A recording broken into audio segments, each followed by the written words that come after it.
Sorry చెప్పుకోవాలి. ఎందుకో తెలుసా, నేను బయటకు వచ్చి మాడదాం అనుకోలే. ఎందుకంటే వాడి తల్లిని నేను అనకూడదు కదా, ఆమె అంతేనంటుంది. ఫోటోలు బయటికి వెళ్ళకూడదు మీడియాలో అని చెప్పి జాగ్రత్త మాట్లాడుతుంది. వాళ్ళ తండ్రి గురించి అన్ని మాటలు మాట్లాడుతుంటే ఆడు తీసుకోగలడా?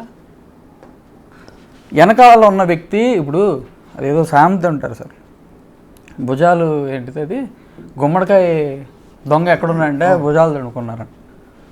పేరు మేము చెప్పలేదు, నేను కాల్లో మాడినప్పుడు చెప్పలే. ఏంటి ఆయనకు అవసరం డైరెక్ట్గా? నేను ఆయన ఒక మాట చెప్పాడు, ఒక ఫస్ట్ పాయింట్, ఆయన చాలా మంచోడు గొప్పోడు ఫస్ట్ అంత కరెక్ట్గా చెప్తాడు అన్నారు కదా. అసలు అబద్ధాలు అనేది ఎరగడానికి చాలా ఇంటర్వ్యూలు ఇచ్చాడంట ఆయన. ఓకే, ఒక్కసారే కలిశానన్నాడు. ఆ రోజు నేను ఇంటికి వెళ్ళా, మాల వేసుకుని ఉన్నా, హనుమంతుడి మాల. అబద్ధం చెప్తే సార్ నేను ఇంటర్వ్యూలో ఏ అబద్ధం చెప్పినా కుక్క చావు సస్తా.